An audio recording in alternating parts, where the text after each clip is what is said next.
यसलाई चाहिँ हामीले दैनिक जीवनमा प्रयोग गरेको देख्न सक्नुहुन्छ। चिया अब सब्जी हुन नि हामीले प्रयोग गरिन्छ। यसलाई विशेष गरी हामीले प्रयोग त गरिन्छ तर यसको फाइदा हामीलाई कमै थाहा छ।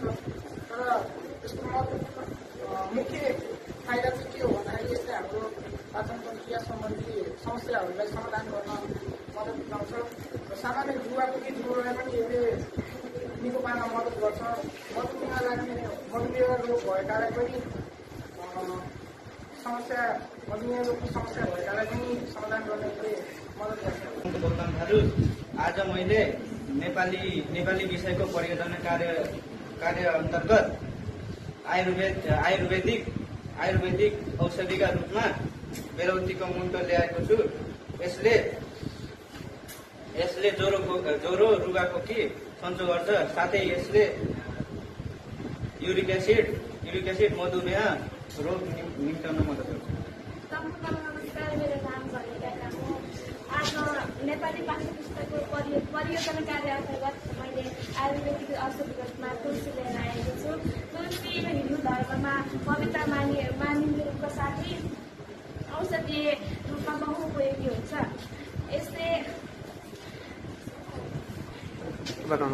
यसको सेवनले भोक बगाउने, खानामा रुचि बढाउने र मधुमेह दम जस्ता समस्यामा उपयोगी हुन्छ। नमस्ते सम्पूर्णमा, मेरो नाम लक्ष्मीनारायण बरुवा, म कक्षा 10 को विद्यार्थी हो। आज हाम्रो नेपाली विषय अन्तर्गत परियोजना कार्यभित्र रहेको आयुर्वेदिक औषधिमा आज मैले ल्याएको छु र यो हाम्रै नजिकै वरपर वन जङ्गलमै पाइन्छ। यसको उपयोगिता भने यसले नाइटोमा घाउ आएको सन्चो हुन्छ भने ग्यास्ट्रिक भएकोमा सन्चो हुन एकदमै उचित मात्रामा राम्रो गर्छ। यसलाई हामीले यत्तिकै पनि खान सक्छौँ र यसलाई हामीले धुलो बनाएर पानीसँग नि पिउन सक्छौँ। टाउको दुखेको हुन्छ, रुगाखोकी लाग्न सन्चो हुन्छ।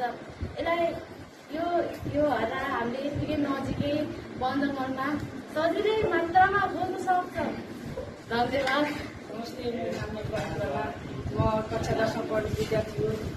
आज नेपाली विषयको परियोजना कार्य अन्तर्गत आयुर्वेदिकको रूपमा मैले आँकको डाँठ ल्याएको छु। यसको प्रयोगले कुष्ठरोग निको हुन्छ। यसको प्रयोग गर्दा सुन्निएको ठाउँहरू छिटो निको हुन्छ र यसको प्रयोगले नमस्कार, मेरो नाम प्रतीक्षा रुक्तेल हो। म कक्षा 10 मा अध्ययन गर्ने छात्र हो। आज मैले कक्षा 10 को नेपाली विषयवस्तुको परियोजना कार्य अन्तर्गत आयुर्वेदिक जडीबुटीको रूपमा मैले सिमाली लिएर आएको छु। सिमाली खुला ठाउँमा पाइने वनस्पति हो। यो प्राय गाउँघरमा गर्दै पाइने गर्दछ। यसका पात, जरा, काण्ड सबै भागहरू औषधिका लागि उपयोगी हुन्छन्। यसका पातहरूलाई पिसेर जुस बनाएर पिउनाले यसले रुगाखोकी, ज्वरो, दम जस्ता समस्याहरू निको पार्ने गर्दछ। महिनावारी गडबडीमा पनि यो उपयोगी हुन्छ। यसको सेवनले मधुमेह रोग नियन्त्रण गर्ने गर्दछ। किसानहरूले यसलाई प्राकृतिक मल बनाउन प्रयोग गर्दछन्। यसको लेप बनाएर अनुहारमा लगाउनाले यसले डर्मीकोट, पिम्पल जस्ता समस्याका साथै छाला सम्बन्धी समस्याहरू पनि निको पार्ने गर्दछ। धन्यवाद। सम्पूर्णमा नमस्कार, म सिमन अधिकारी। मैले आज नेपाली विषयमा परियोजना अन्तर्गत जडीबुटी चाहिँ निम ल्याएको छु अनि यसले चाहिँ यसमा भएको एन्टिभाइरस र एन्टिब्याक्टेरियाले चाहिँ शरीरमा पर्ने चाहिँ सङ्क्रमणहरूलाई चाहिँ जोगाउँछ अनि खाली पेटमा चाहिँ यसको सेवनले गर्दा चाहिँ चिनीको मात्रा चाहिँ यसले सन्तुलन गर्छ अनि के भन्दाखेरि अन्नबालीहरूमा चाहिँ यसको पातहरू चाहिँ के भन्छ किराहरू भगाउन अनि प्राकृतिक रूपमा चाहिँ के भन्छ कीटनाशकको रूपमा चाहिँ यसको प्रयोग गरिन्छ। सम्पूर्णमा मेरो नमस्कार, मेरो नाम सृष्टि पौडेल। हाम्रो नेपाली विषय पाठ्य पुस्तकमा रहेको परियोजना कार्य अन्तर्गत मैले अदम्बरी लिएर आएको छु। अदम्बरीले पायस, दम र खोकी अनि दाँत दुख्ने, किजा दुख्ने, पथरी जस्ता रोगहरू निको पार्छ। धन्यवाद। नमस्ते, मेरो नाम चाहिँ शीतल मगर हो र म चाहिँ कक्षा 10 को विद्यार्थी हो। आज चाहिँ नेपाली विषयको परियोजना कार्य अन्तर्गत मैले चाहिँ आयुर्वेदिक जडीबुटीको रूपमा मैले ल्याएको छु। यसले चाहिँ फुलेको ठाउँमा लगाउँदा छिटो निको हुन्छ र अनुहारमा चाहिँ पदार्थ लगाउँदाखेरि डर्मीकोट, घाउखोकी लाग्न बन्द हुन्छ र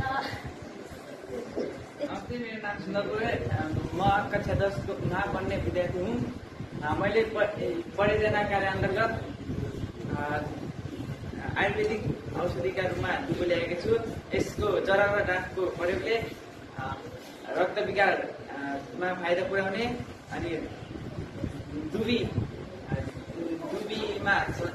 सन्चो गर्छ र गर्मीलाई पनि सन्तुलन गर्ने गर्छ। धन्यवाद। सबैजनालाई मेरो नाम विशाखा मगर हो। म कक्षा 10मा पढ्ने विद्यार्थी हो। आज मैले नेपाली विषयमा भएको परियोजना कार्य अन्तर्गत क्याफे लिएको छु। यसलाई पिसेर पानीमा घोलेर खानाले रुगाखोकीहरू निको पार्छ र यसलाई पिसेर यसको रस टाउको निधारमा लगाउनाले टाउको दुखेको सन्चो हुन्छ र यसलाई विभिन्न छालाहरूमा भएको खटिराहरू पनि निको पार्छ र यो एकदमै तितो र तर्रो हुन्छ। त्यसैले यसलाई तितो जडीबुटी भनेर पनि चिनिन्छ र यो घोला नमस्ते, मेरो नाम चाहिँ दिपनारायण चौधरी हो र म कक्षा 10मा पढ्छु। नेपाली विषयको परियोजना कार्य अन्तर्गत आयुर्वेदिक औषधिको रूपमा मैले शासन भेटिरहेको छु। यसले चाहिँ लुगा खोकी अनि पखाला अनि सुत्केरी महिलाहरूको लागि पनि एकदमै राम्रो हुन्छ।